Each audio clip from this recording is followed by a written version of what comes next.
И накрая реших просто да, излизайки от вратата, да се хлъзна и да падна по гръб.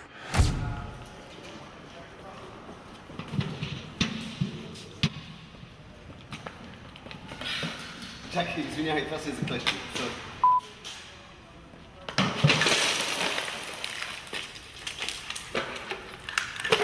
Героят е много смешен за околния свят, така както българите твърде често в света попадат в много смешни ситуации.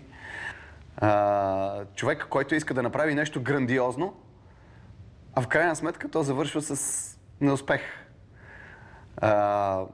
Може би в това е цялата трагикомедия и на филма. Това е също се корени и в образа на президентчета, както и в останалите. Това са хора, които са обречени на неуспех, а същевременно търсят невероятната изява в този свят. Без калки мисия Лондон щеше да е много различен.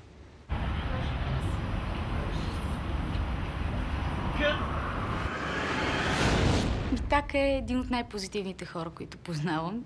С страхотно чувство за хумор, с много бърза мисъл, отворен и открит и това много помага да се скъси дистанцията по време на работа.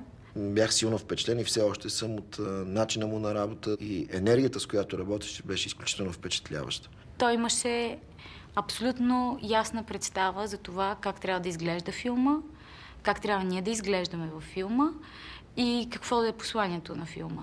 Човек, който познаваш и си виждал в една друга ситуация, в една друга обстановка, изведнъж се оказа, че много железно владее сета. Много възпитан, много ерудиран и с много тънко, хубаво чувство за хумор. It's rare to find directors who have a great visual style, but also a style as a filmmaker.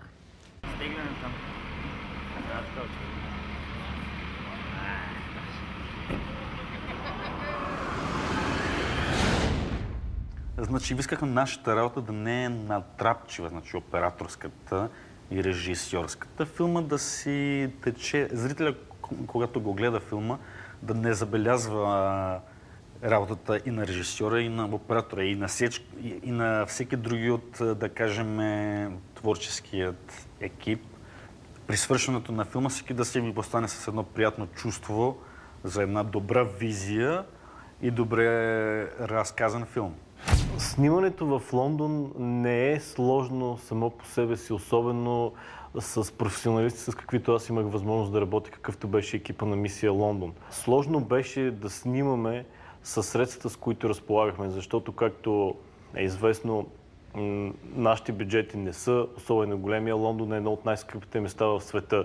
Ние искахме да имаме наистина първокласни локации и не искахме да правим компромис с това и за щастие успяхме наистина да намерим много подходящи места за снимки и да ги подсигурим. И дори тук комичното е, че всъщност сградата на българското посолство е истинската администрация на британската кралица и ние първоначално въобще не очаквахме, че биха ни пуснали да снимаме там.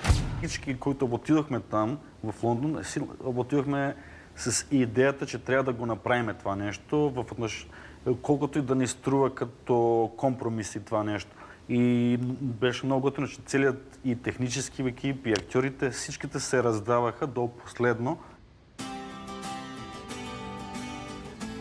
Песните за Брит саундтрака ги събрахме една вечер в Митакъв. Бяхме седнали, пиехме бира и си говорихме, не е ли крайно време вече да почнем да мислим каква музика ще има в този филм. Не е тайна, че и аз и Митак сме големи фенове на Брит музиката. Спяхме и единия подхвърляше, тук не е ли добре да пуснем това, тук ли не е ли добре да пуснем това и в един момент се получи един саундтрак, чието права почваме да чистим. Естествено с големите банди не беше никак лесно, защото финансовите възможности и условия, които имахме ние, не ни позволяваха да се случат нещата, но в крайна сметка с лични контакти и показвайки проекта и трейлери, и тизери, някакси и те самите се харесаха идеята и се съгласиха да го направят на различен хонорар, от какъвто биха го направили за един холивудски филм. Финал на филма е един голям концерт, който е един голям кич.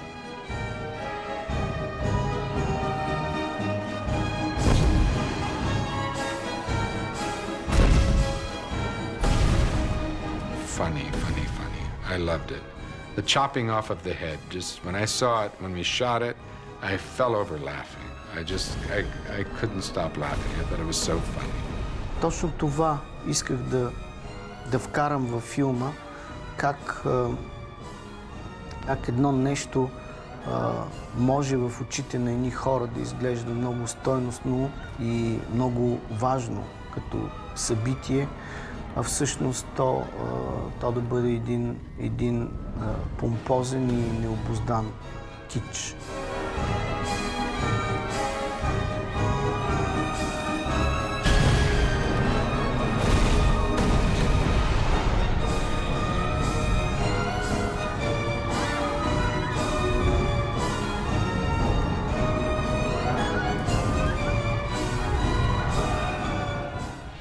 Сложни характери и сложен филм.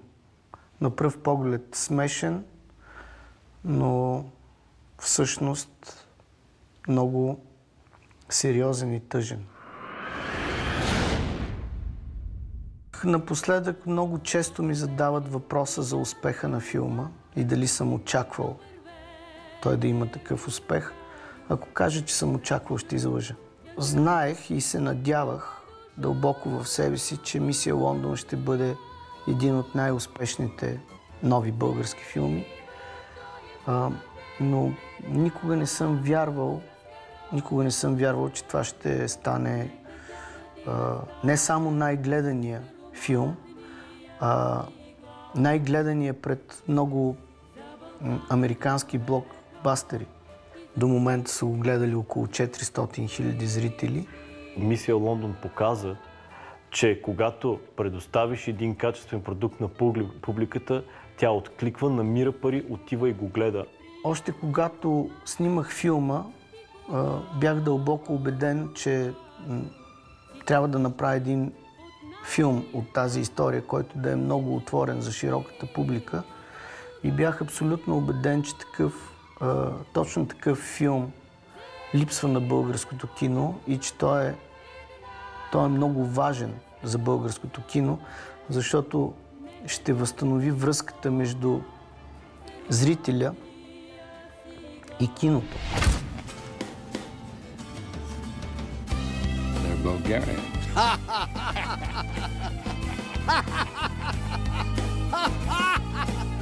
Надявам се, че Мисия Москва дори може да стане, мисля, че дори може да стане по-успешен и по-абсурден и по-смешен филм от Мисия Лондон. Но само времето може да покаже, разбира се.